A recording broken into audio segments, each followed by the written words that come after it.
क्या आप जानते हैं कि भारत में एक ऐसा नगर निगम भी है जिसका सालाना बजट कई राज्यों के बजट से ज़्यादा है, जहां एक चुनाव सिर्फ मेयर या कॉरपोरेटर चुनने का नहीं, बल्कि मुंबई की सत्ता, अरबों रुपये के बजट और देश की आर्थिक राजधानी पर नियंत्रण तय करता है। हम बात कर रहे हैं बीएमसी चुनाव की। एक ऐसा स्थानीय चुनाव जो हर बार महाराष्ट्र की राजनीति की दिशा और राष्ट्रीय सियासत का मूड बता देता है। लेकिन सवाल यह है कि 2017 के बाद अब तक बीएमसी चुनाव क्यों नहीं हुआ? 2022 में चुनाव टलने के पीछे की असली वजह क्या थी और इस बार कौन सी पार्टी किसके साथ है? बीजेपी, शिवसेना, उद्धव ठाकरे, शिंदे गुट, कांग्रेस या कोई नया खिलाड़ी? कौन मारेगा इस बार बाजी? आज के इस वीडियो में हम आपको बीएमसी चुनाव की पूरी कहानी आसान भाषा में एक एक करके बताएंगे। स्वागत है आपका द हिंदी टॉप पर और मैं हूं आपके साथ नैयर आजम। सबसे पहले जान लेते हैं कि बीएमसी क्या है। बीएमसी यानी बृहन मुंबई महानगर पालिका इसका पूर्ण रूप है। यही संस्था मुंबई शहर की स्थानीय सरकार है। शहर में पानी की सप्लाई, सड़कें, नालियां सफाई, सरकारी अस्पताल, स्कूल, टैक्स वसूली और शहरी विकास, इन सभी जिम्मेदारियों का काम बीएमसी के पास होता है। बीएमसी को भारत की सबसे अमीर नगर पालिका भी कहा जाता है।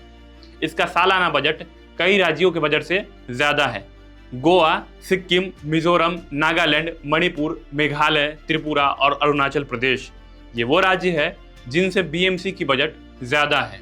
यही वजह है कि इसका चुनाव सिर्फ मुंबई तक सीमित नहीं रहता, बल्कि पूरे देश में सुर्खियों में रहता है।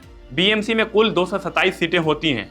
मुंबई के अलग अलग वार्डों से चुने गए कॉरपोरेटर्स मिलकर बीएमसी की जनरल बॉडी बनाते हैं। नियम के मुताबिक बीएमसी का चुनाव हर 5 साल में होना चाहिए। पिछला बीएमसी चुनाव साल 2017 में हुआ था। उस चुनाव में शिवसेना सबसे बड़ी पार्टी बनकर उभरी थी। शिवसेना को 84 सीटें मिली थी, जबकि भारतीय जनता पार्टी यानी बीजेपी को 82 सीटें मिली थी। इंडियन नेशनल कांग्रेस को 31 और एनसीपी को 9 सीटें मिली थी। इसके बाद शिवसेना ने कांग्रेस और एनसीपी के साथ समर्थन लेकर बीएमसी में अपना नियंत्रण बनाए रखा। लेकिन सवाल यह है कि 2017 के बाद 2022 में चुनाव क्यों नहीं हुआ? दरअसल 2022 में बीएमसी का कार्यकाल पूरा हो गया था, लेकिन चुनाव टल गया। इसकी सबसे बड़ी वजह ओबीसी आरक्षण से जुड़ा कानूनी मामला था। सुप्रीम कोर्ट ने कहा था कि जब तक ओबीसी आरक्षण के ठोस सामाजिक आंकड़े पेश नहीं किए जाते, तब तक स्थानीय निकाय चुनाव नहीं कराए जा सकते हैं। इसी वजह से ये चुनाव रुका हुआ था। इसके अलावा वार्ड परिसीमन यानी वार्डों की सीमाएं दोबारा तय करने को लेकर भी विवाद हुआ था। इस पर राजनीतिक दलों में आरोप प्रत्यारोप हुए और मामला अदालत तक पहुंचा। इसी दौरान महाराष्ट्र की राजनीति में बड़ा उलटफेर हुआ। सरकार बदली, गठबंधन बदले और शिवसेना 2 गुटों में बंट गई। इन सभी वजहों से बीएमसी चुनाव टलता चला गया और आज बीएमसी प्रशासक के अधीन चल रही है। अब आते हैं इस बार के चुनावी समीकरण पर। इस बार बीएमसी चुनाव की तस्वीर पहले से बिल्कुल अलग है। एक तरफ बीजेपी और शिवसेना का शिंदे गुट एक साथ मिलकर चुनाव लड़ रहा है। इसे आमतौर पर महायुति कहा जाता है और राज्य सरकार भी इसी गठबंधन के हिसाब से चल रही है, यानी इसी गठबंधन की सरकार महाराष्ट्र में है।